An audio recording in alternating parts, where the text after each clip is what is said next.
Hai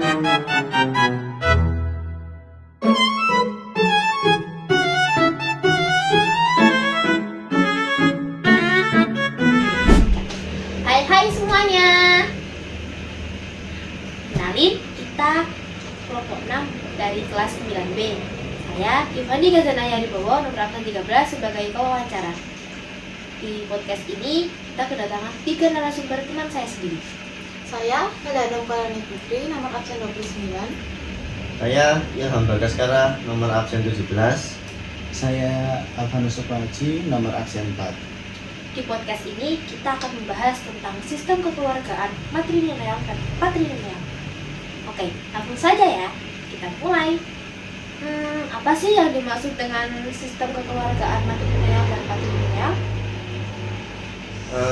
Jadi gini, sistem kekeluargaan patrilineal itu adalah sistem kekeluargaan yang menarik garis keturunan dari pihak ayah.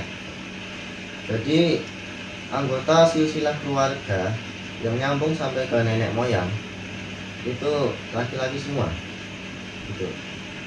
Terus untuk yang matrilineal, jadi sistem kekeluargaan matrilineal itu adalah sistem kekeluargaan yang menarik garis keturunan dari pihak ibu. Nah, jadi kebalikannya yang patrilineal ya. Kalau matrilineal ini anggota silsilah keluarganya yang nyambung sampai ke nenek moyang itu perempuan semua gitu. Terus kira-kira sejak kapan nih sistem tersebut mulai diberlakukan? Jadi sistem kekeluargaan patrilineal itu mulai diberlakukan di zaman kuno, yaitu sekitar zaman Neolitikum di Tiongkok itu sekitar tahun 7000 sampai 2010 Masehi. Lama banget ya ternyata udah kan. Kalau dari segi perannya nih, siapakah yang paling berperan dalam sistem tersebut? Kalau dalam sistem kekeluargaan matrilineal itu peran paling besar itu dipegang pihak perempuan atau pihak ibu. Sementara itu sebagai penjaga garis keturunan, juga penentu identitas, juga pengelola harta pusaka. Sementara itu dalam sistem patrilineal itu ayah dan anggota laki-laki atau pihak dari ayah itu yang memegang peran paling besar juga sentral. Sistem tersebut menempatkan keturunan, pewarisan dan identitas keluarga berdasarkan garis keturunan dari laki-laki. Terus mengapa masyarakat lebih memilih untuk mewarisi garis dari keturunan ibu?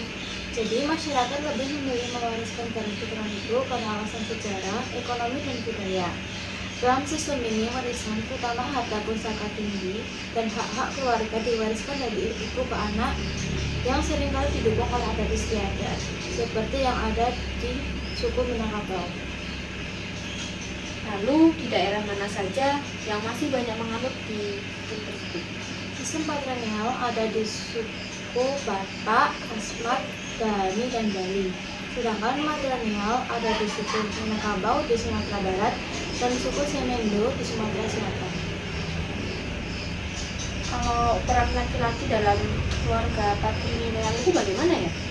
Kalau peran laki-laki dalam keluarga patrilineal itu, mereka itu sangat dominan juga sentral. Kedudukan mereka itu dianggap lebih tinggi. Mereka itu juga memiliki tanggung jawab yang besar sebagai pewaris juga pemimpin keluarga. Nah, terus apa saja yang sering diwariskan di sistem kekeluargaan patrilineal?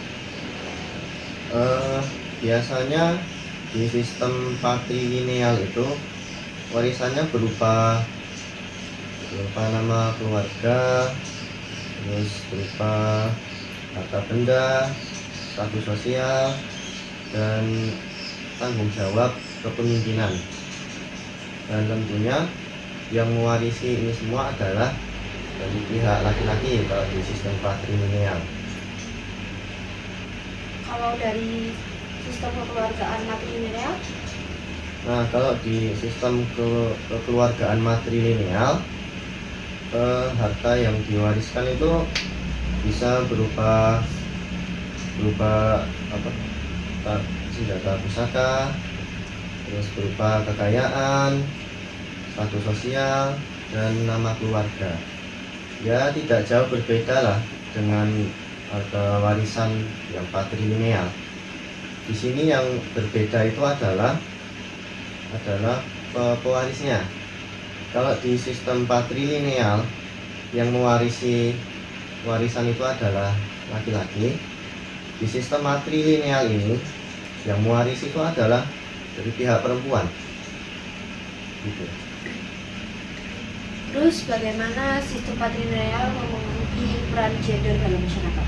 Patrilineal memengaruhi peran gender dalam masyarakat dengan cara laki-laki lebih dominan dalam mengambil keputusan, memimpin keluarga, dan menguasai warisan.